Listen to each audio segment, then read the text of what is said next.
জমিতেই স্টেজ করা হয়েছিল এবং সমস্ত ধানি জমি সেখানে শ্রোতাদের বসার ব্যবস্থা করা হয়েছিল। বাড়িতে একটা কক্ষ সম্পূর্ণরূপে ভরে ফেলা হয়েছিল শুধু মাইকের ব্যাটারি দিয়ে। আমি সেই সময় টেবিলের উপরে বসে কালামে মাজিদ থেকে তেলাওয়াত করার সুযোগ পেয়েছিলাম। তারা যে গজলগুলো পরিবেশন করেছিলেন সেই সময় বিশেষ করে নজরুলের ইসলামী সঙ্গীতই সারা বাংলাদেশে ব্যাপকভাবে সমাদৃত হতো। গিয়েছিলেন খোদারো প্রেমের শরাব পিয়ে বেহুশ হয়ে রই পরিহায়। জামালপুরে রেল স্টেশনে সেই সময়ে সেখানে বিভিন্ন হাতে লেখে সাইনবোর্ড তৈরি করে দেওয়া হয়েছে যে এখান থেকে চরশি হাবিবুন্নেছা হাফেজে মাদ্রাসা, চরশি খলিফাপাড়ার লোকেশনটা কোথায়। এমন হস্তদক্ষতা দিয়েছিলেন যে তিনি অল্প সময়ের মধ্যে জাল তৈরি করতে পারতেন। সমগ্র রকম হালাল পেশা বা হালাল কাজ সম্পাদন করার জন্য তার রুচি অভ্যাস কোনো বাধ্য না। আসসালামু আলাইকুম রহমতুল্লাহ বরকাতুহু। তাকাব্বালাল্লাহু মিন্না ওয়া মিনকুমুস সালিহুন। ঈদ মুবারক। আজকে ঈদুল আজহার পূর্বক্ষণে ইবাদতের ভরপুর মৌসুমে তাকবীরের ধ্বনিতে মুখরিত হওয়ার এই উপযুক্ত সময়ে আমি ওবায়দুর রহমান ইবনে আবদুল্লাহ ইবনে ফাদল আপনাদের সম্মুখে উপস্থিত হয়েছি। সেই ঐতিহাসিক এই দিনে যেখানে ত্যাগ ও কুরবানির বিরাট শিক্ষা ও ইতিহাস আমাদের সাথী হয়েছে, সেখানে ত্যাগী পুরুষ আল্লামা আবদুল্লাহ ইবনে ফজল রাহিমাহুল্লাহ আনহুর জীবনী তথা তার স্মৃতিগাথাগুলো আলোচনা করার জন্যে স্মৃতির অন্তরালে বাংলার বুলবুল আল্লামা আবদুল্লাহ ইবনে ফজল রাহিমাহুল্লাহ আনহু এই শিরোনামে আমাদের আরেকটি পর্ব, আরেকটি এপিসোড আপনাদের সামনে উপস্থিত হচ্ছে। তো সম্মানিত উপস্থিতি, আল্লামা আবদুল্লাহ ইবনে ফজল রাহিমাহুল্লাহ আনহু তার যে জীবন ও কর্ম, সে বিষয়টি অনেক বিশাল এবং বিস্তৃত। এটা যদি একটা সাগরের সাথে আমরা তুলনা করি তাহলে সেই সিন্ধুর একটা বিন্দু হয়তো আমি জানি, আর সেই বিন্দু থেকেই কিঞ্চিত আপনাদের সম্মুখে উপস্থাপন করার, আলোকপাত করার সুযোগ হবে। তারপরেও আলহামদুলিল্লাহ পরিবারের সদস্য হিসাবে অনেক বিষয় অনেক নিবিড়ভাবে গভীরভাবে দেখার সুযোগ হয়েছে। যদিও আমি শৈশবে ছিলাম, সেই আল্লামার সংস্পর্শ লাভ করার সময়টা আমার দীর্ঘ হয়নি এবং তাকে আমার বুদ্ধিপূর্ণ বিকাশের বয়সে কাছে থেকে দীর্ঘ সময় তাকে পাওয়ার সুযোগ আমার হয়নি। যতটুকু হয়েছে ততটুকু থেকেও কিছু গুরুত্বপূর্ণ বিষয় আপনাদের সামনে উপস্থাপন করা সম্ভব হবে ইনশাআল্লাহ আজিজুল মুস্তাআন। আমি আল্লামার দ্বিতীয় পুত্র। আমার পড়াশোনার বিষয়কে কেন্দ্র করে এই মাদ্রাসা প্রতিষ্ঠিত হয়েছে, এ বিষয়টি আমি ইতিপূর্বে আপনাদের সম্মুখে আলোচনা করেছি। এই মাদ্রাসাকে উপলক্ষ করে যখন তিনি বিশাল সম্মেলনের আয়োজন করেন, এই সম্মেলনে দেশের বরেণ্য উলামায়ে কেরাম, ফুজালায়ে আযম এবং বিভিন্ন শ্রেণী পেশার এবং বিভিন্ন বুদ্ধিভিত্তিক কাজে নিয়োজিত ইন্টেলেকচুয়াল পার্সন যারা, তারা এখানে সমবেত হয়েছিলেন। সেই সময়টি আমার একদম বিপুলভাবে মনে না থাকলেও স্মৃতিপটে তার অনেক দৃশ্য বা দৃশ্যের অংশবিশেষ মনে আছে। আমাদের পূর্ব দিকে এখানে যে বিশাল ধানের জমি, যেটাকে ইটখোলা বন্দর নামে পরিচিত, এই জমিতেই স্টেজ করা হয়েছিল এবং সমস্ত ধানি জমি সেখানে শ্রোতাদের বসার ব্যবস্থা করা হয়েছিল। তো ওই সময়ে ইলেকট্রিক ব্যবস্থাপনা, এখানে ইলেকট্রিসিটির কোনো সংস্পর্শ ব্যবস্থাপনা, এমনকি ডায়নামোর উপযুক্ত ব্যবস্থাপনা সে সময় অ্যাভেলেবল ছিল না। তো তখন আমাদের বাড়িতে একটা কক্ষ সম্পূর্ণরূপে ভরে ফেলা হয়েছিল শুধু মাইকের ব্যাটারি দিয়ে। ব্যাটারি থেকে ব্যাটারি কানেকশন করে ভোল্ট ভিদ্রি করে সেই ভোল্টের মাধ্যমে বিদ্যুৎ সঞ্চালনের ব্যবস্থা করা হয়েছিল। সেখানে মঞ্চে আমাকে তখন হয়তো রাত খুব বেশি না, 9টা-10টা হতে পারে, কিন্তু আমি শিশু হিসাবে আমার ঘুম পেয়ে গিয়েছিল, আমি ঘুমিয়েই পড়েছিলাম। কিন্তু মঞ্চে আমাকে উপস্থাপন করার জন্য নিয়ে যাওয়া হলো। ঘুম ঘুম অবস্থায় আমি মঞ্চে আসলাম, আমাকে টেবিলের উপরে বসানো হলো। কেননা আমি এত ছোট যে চেয়ারে বসানো হলে বা দাঁড়ানো হলে দাঁড় করালেও আমি এমন ছোট যে আমাকে দেখা যাবে না, আর জনতা যেহেতু বিশাল, সে অবস্থানে আমাকে যেন দেখা যায়, এই জন্য আমাকে টেবিলের উপরে বসিয়ে দেওয়া হলো। আমি সে সময় টেবিলের উপরে বসে কালামে মাজিদ থেকে তেলাওয়াত করার সুযোগ পেয়েছিলাম। সেই মাহফিলে এই স্মৃতিটা আমার কাছে বিশেষভাবে মনে পড়ে। এরপরে সেখানে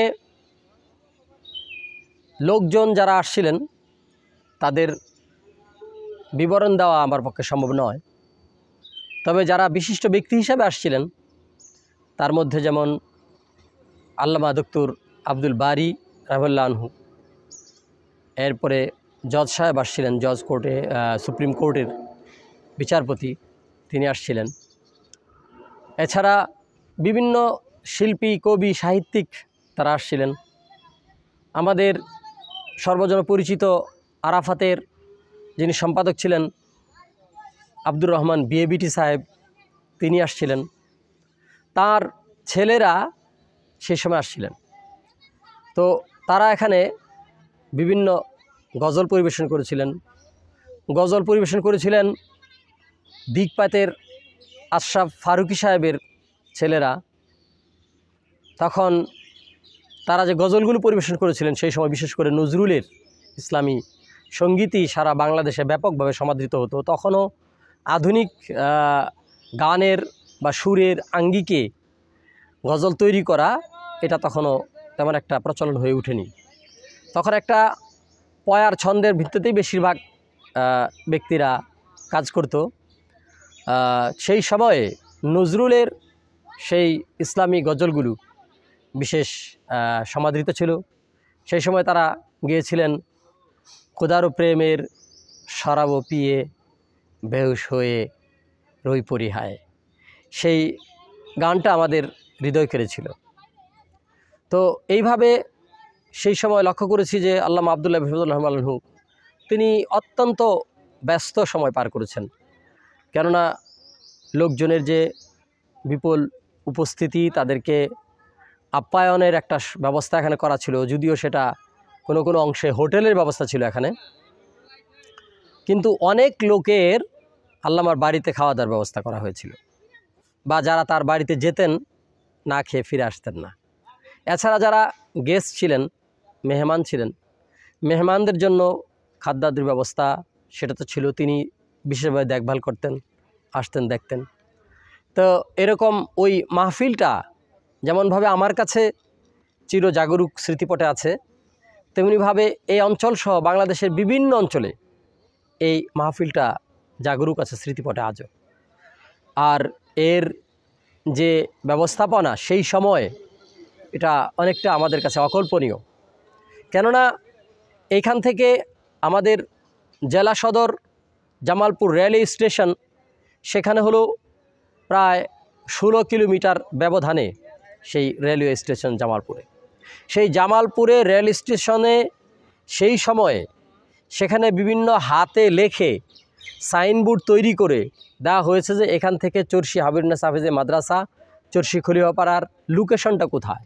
ওইখান থেকে লোকেশন বেয়ে বেয়ে লোকজন এই পাড়া পর্যন্ত, এই গ্রাম পর্যন্ত, এই মাদ্রাসা পর্যন্ত, এই মাহফিল পর্যন্ত চলে আসতে পারে, সেই ব্যবস্থাটা সেখানে করা আছে।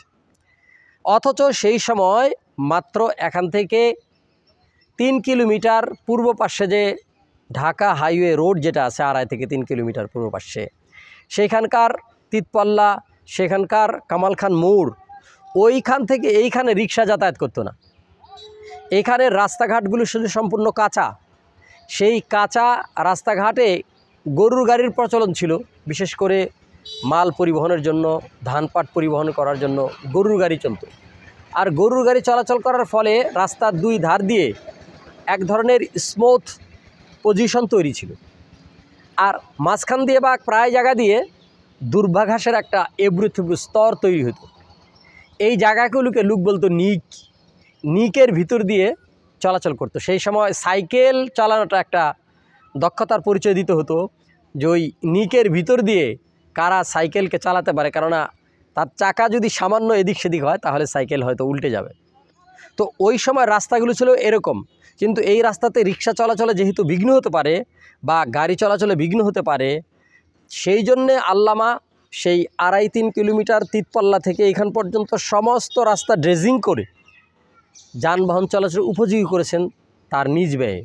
তেমনি করেছেন নারায়ণপুর থেকে নিজ ব্যয়ে, তেমনি করেছেন এখান থেকে 3-3.5 কিলো সেই উত্তর পাশে যেখানে কেন্দুয়া কালীবাড়ি একটি স্টেশন, রেলওয়ে স্টেশন, সেই জায়গা থেকে এই 3-4 কিলো রাস্তা ড্রেসিং করে নিয়ে আসা হয়েছে যাতে করে স্মুথলি যানবাহন চলাচল করতে পারে। তাহলে তার সেই সময়কার গড়ে ওঠা পরিবেশটা তিনি কেমন করেছিলেন। তেমনিভাবে যে এত লোকের আনাগোনায় সেখানে যে কিছু যানবাহনের সমাবেশ হবে, সেই জন্য করে গ্যারেজের দরকার। তিনি বিনামূল্যে গ্যারেজের সুবন্দোবস্ত করেছেন। রিক্সার গ্যারেজ, গাড়ির গ্যারেজ, সাইকেলের গ্যারেজ, এরকম গ্যারেজের ব্যবস্থা করেছেন। এইভাবে টোটাল ব্যবস্থাপনাটার জন্য পয় নিষ্কাশন, তারপর প্রস্রাব পায়খানা, অজু গোসল ইত্যাদি সম্পূর্ণ দিকগুলো সেই সময়ে তিনি ব্যবস্থা করেছেন, যখন মানুষের বাড়িতেই মূলত দেখা যাচ্ছে তাদের পয় নিষ্কাশন বা পয় ব্যবস্থাপনা বা তাদের যে প্রস্রাব পায়খানা ইত্যাদির জন্য সুবন্দোবস্ত তখন ছিল না। কিন্তু সেই সময় অনুষ্ঠানের জন্য সুবন্দোবস্ত করেছেন।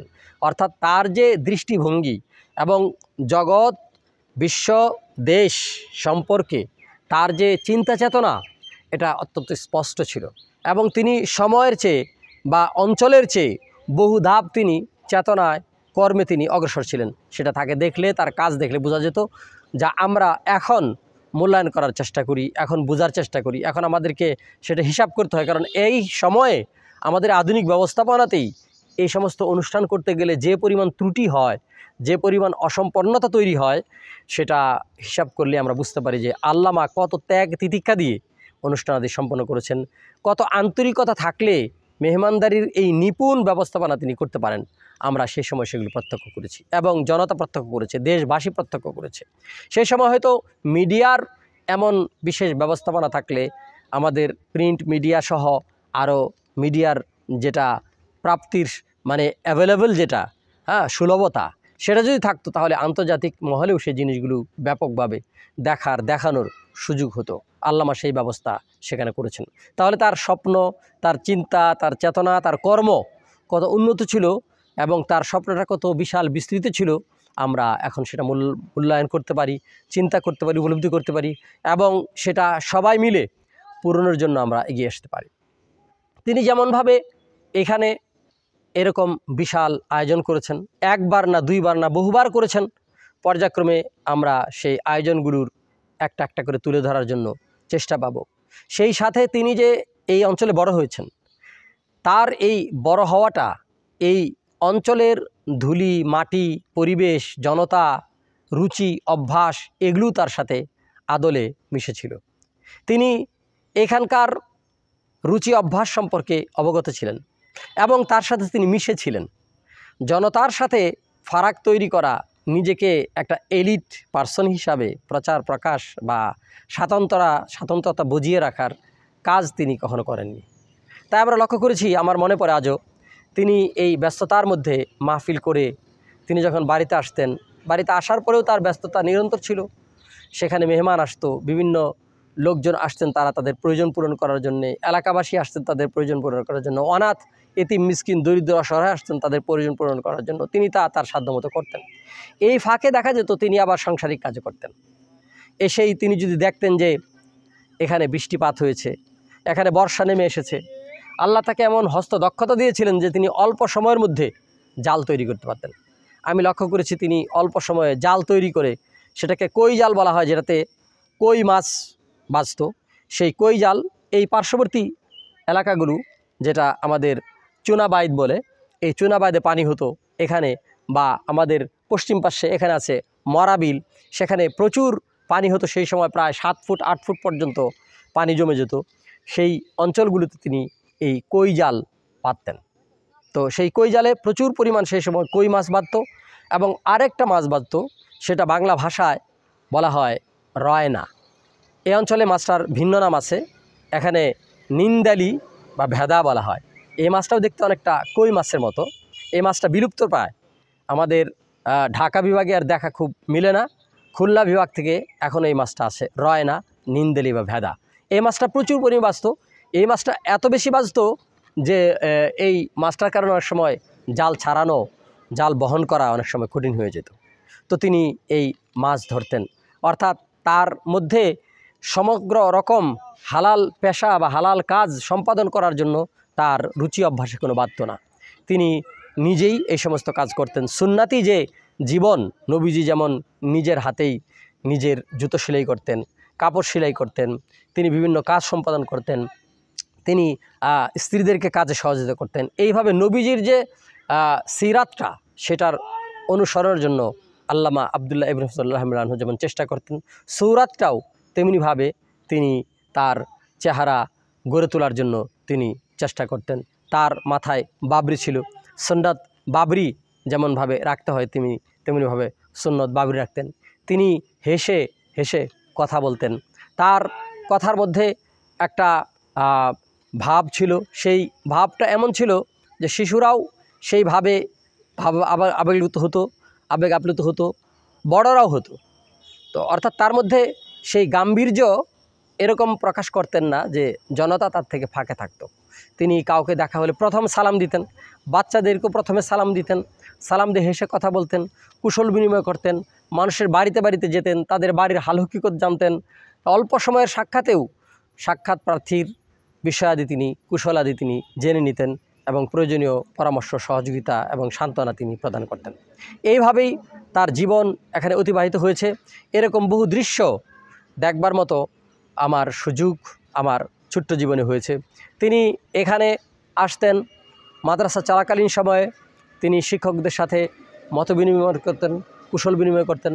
এই মাদ্রাসা সুষ্ঠু সুচারু পরিচালনার জন্য তিনি সেই সময় এখানে শিক্ষক নিয়োগ দিয়েছেন, যেমন আঞ্চলিক ব্যক্তিদেরকে অঞ্চল থেকে, বাহিরের ব্যক্তিদেরকে এখানে এনেছেন শিক্ষক হিসাবে, সুপারিনটেন্ডেন্ট হিসাবে। এখানে সেই সময় প্রথম দিকে আপনারা জানতে পেরেছেন আমার উস্তাদ অন্ধ হাফেজ সাহেব আবু তাহের, তাকে এখানে আনা হয়েছিল। সেই আবু তাহের হাফেজ সাহেব ইন্তেকাল করেছেন।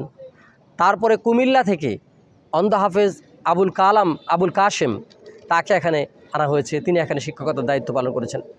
আনা হয়েছে ফুলবাড়িয়ার জুরবাড়িয়ার ত্রিশাল থেকে সেই কারি জাকারিয়া সাহেবকে, এখানে তিনি শিক্ষকতার দায়িত্ব পালন করেছেন। আনা হয়েছে কুমিল্লা থেকে হাফেজ মোহাম্মদ আলী সাহেবকে, তিনি এখানে শিক্ষকের দায়িত্ব পালন করেছেন। এবং আমার মনে পড়ে তিনি এই অঞ্চলে প্রথম যেটা হল্যান্ড আলু বলে, আমাদের গুল আলু যেটা আবাদ হয়, তখন ওই অঞ্চলে এই হল্যান্ডার আলু এবং যেটা হাইব্রিড মূলো, এটার আবাদ এখানে তখন শুরু হয়নি।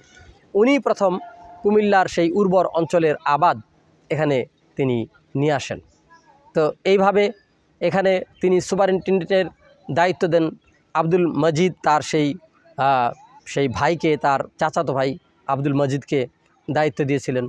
তারপরে দায়িত্ব দিয়েছিলেন মাওলানা আজহারুল ইসলাম, আমার সেই ফুফাতো ভগ্নিপতি, যিনি মৃত্যু রোগ শয্যায় আক্রান্ত চিররোগী হিসাবে বর্তমানে এখনও বেঁচে আছেন। তিনি এখানে দীর্ঘদিন সুপারিনটেন্ডেন্টের দায়িত্ব পালন করেছেন।